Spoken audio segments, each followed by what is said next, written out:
네. 국내 주식 부자 1위인 이재용 삼성전자 회장의 주식 평가액이 28조 원을 넘어서 30조 원 돌파를 눈앞에 두고 있습니다. 우리나라에서 사상 처음으로 개인의 주식 재산이 30조 원을 넘는 주식 갑부의 탄생이 초읽기에 들어간 겁니다.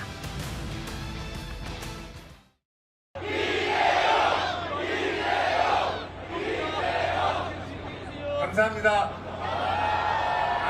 근데 왜 이렇게 아이콘이 많아요?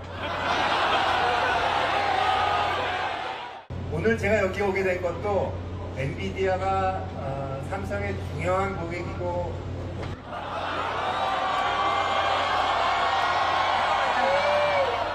진짜 이유는 우리 친구 랜스틴이 제 친구라서 왔습니다. 네, 이재용 회장은 아이폰만 보면은 그렇게 눈에 잘 들어오나 봅니다. 아이폰 감별사처럼 이렇게 잡아내는 모습인데 지금 삼성전자 주식이 14만 전자 넘어가고 있다 보니까 이재용 회장의 주식 총액도 30조를 넘어가는 그 가능성이 높아지고 있습니다. 지난해 10월에 일단 아버지 이건희 회장의 보유액을 넘어선 상태고요. 어제 28조 5천억 원 정도를 기록을 했는데 조금만 있으면 이제 넘어간다 이런 얘기가 있더라고요. 장유미 대변인. 네.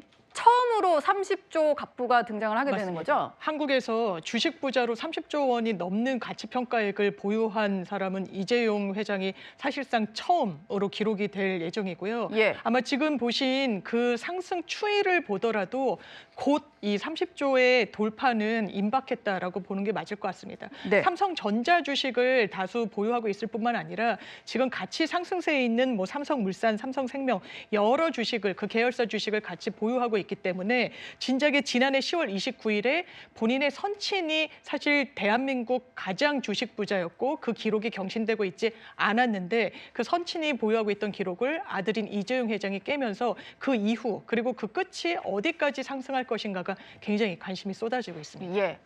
뭐 몇 조 단위 이렇게 넘어가면 사실 뭐 감도 안 오는 재산이어서 일단 30조 클럽 될 거냐 관심이고요. 뭐 삼성전자 주식 갖고 있는 국민들은 대체 어디까지 오를까 이게 또 관심이실 것 같은데 2024년 11월만 해도요. 5만 전자 깨져서 다들 이거 어떻게 해야 되나 막 전전긍긍했는데 오늘은 14만 3,900원에 마감을 했어요. 이현종 위원 혹시 갖고 계세요? 네, 저도 갖고 있는데 아, 네. 표정이- 저는 팔아가지고. 표정이 좀 네. 좋지 않아요? 네. 그래서 그러니까- 그러셨군요. 네. 이 삼성전자가 사실 이제 뭐 4만 전자, 5만 전자 있었는데 사실 이재용 회장이 굉장히 이제 사법 리스크로 어려울 때 예. 그때 같은 경우는 주로 삼성의 어떤 지휘부들이 주로 재무통이라든지 관리팀으로 이제 구성이 됐어요. 그때 사실은 이 SK 하이닉스에 뒤졌던 그런 상황입니다. 네. 사실 원래 이게 GPU 같은 경우도 이제 삼성에서 처음에 개발을 시작을 했는데 이게 당장 이게 성과가 안 나니까 그걸 이제 개발을 포기를 했어요. 근데 그 팀들이 그대로 사실은 SK 하이닉스에 건너가서 거기서 일단 성과를 냈거든요. 예. 이제 그런 것들이 사실 이제 사법 리스크가 끝나고 난 다음에 이재용 회장이 사실 재무와 이 관리 쪽 임원들을 사실상 다 일선에서 퇴진시키고 기술 임원들을 전부 다 전면에 배치했습니다. 이게 이제 이건희 회장 때 하시던 거거든요. 예. 이건희 회장 때 계실 때 이 삼성의 부회장급이라 이런 분들은 전부 다 기술 전문가들이에요. 그러니까 삼성이 딴 데보다 정말 다른 게 기술력이 정말 탄탄합니다. 네. 그러니까 그런 것들을 얼마나 활용하느냐의 문제인데 이 사법 리스크가 오래되다 보니까 거기에 어떤 세계적 흐름, 왜냐하면 이재용 회장이 해외 출장을 많이 나가는 이유도 세계 흐름들을 빨리빨리 캐치를 해서 그걸 뭔가 만들어주는 거거든요. 예.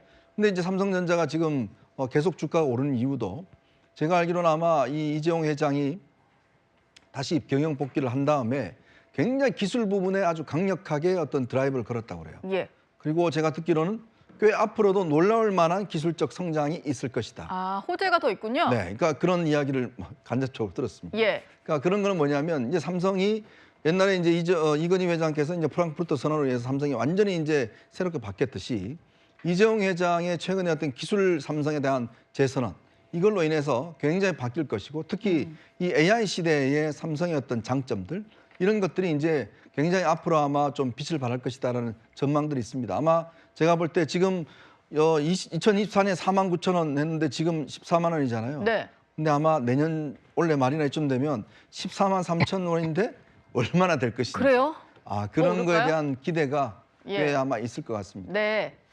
1년여 전만 해도요, 분위기가 사뭇 달랐습니다. 지금 보시는 것처럼 삼환전자 뭐 깨지는 거 아니야? 이런 얘기까지 나왔었는데요. 당시에 이재용 회장이 새해부터 임원들을 소집해서 사직생의 각오를 주문했었습니다. 이제는 삼성이 안 변하면은 영원히 국가적으로 2류, 기업으로도 2류 내지 2.5류. 잘 해봐야 1.5류까지는 갈 수 있을지 모르겠다. 2014년에 회장님이 쓰러지시고 난 후 부족하지만 최선을 다했습니다. 하지만 큰 성과를 거두었다고 자부하기는 어렵습니다. 저는 지금 한 차원 더 높게 비약하는 새로운 삼성을 꿈꾸고 있습니다. 끊임없는 혁신과 기술력으로 가장 잘할 수 있는 분야에 집중하면서도 신사업에 과감하게 도전하겠습니다. 사실 국내에서의 행보보다는 국제, 외국에서 어떻게 행보를 하느냐, 어떤 기업과 만나느냐, 이게 또 관심일 텐데 올해 있을 일정을 좀 정리를 해봤더니요.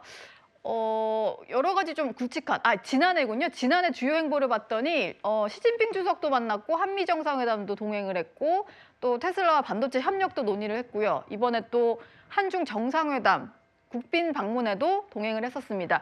굵직한 이슈들이 있다 보니까 삼성에 대한 기대가 계속 커지는 것 같아요. 그럴 수밖에 없죠. 그리고 삼성이 지금 개발하고 있는 반도체 이런 부분들 메모리 반도체 시장에서 1위를 다시 탄환을 했고요. DRAM 시장에서도 1위를 탄환했어요. 그러니까 삼성이 지금 개발하고 있는 반도체가 AI 분야에서 너무너무 중요한 역할을 하고 있는 핵심 소재라는 거죠. 예. 그러면 전 세계적으로 삼성과 손을 잡고 일을 해야 되는 상황에 놓이게 된 거죠. 그러다 보니까 뭐 시진핑 주석도 그렇고 아니면 뭐 젠슨 왕도 마찬가지고요. 테슬라 같은 경우도 AI를 탑재해서 자동차 기술을 개발시키고 있잖아요. 그러면 반도체가 반드시 필요한 상황이에요. 네. 그러면 삼성과 협력하지 않고서는 사실은 안정적으로 반도체를 공급받기 어려운 상황이 되는 거죠. 그만큼 삼성의 기술이 발전하고 또 이런 기술의 개발에서 다시 1위를 탈환하는 일들이 계속 반복되다 보니까 전 세계적으로 러브콜을 받는 경우가 많아진 거죠. 그러니까 삼성 이재용 회장이 저렇게 전 세계를 누비면서 많은 뭐 정치 지도자뿐만 아니라 경제계, 주요 경제계 인사들을 만날 수 있는 것은 삼성이 그동안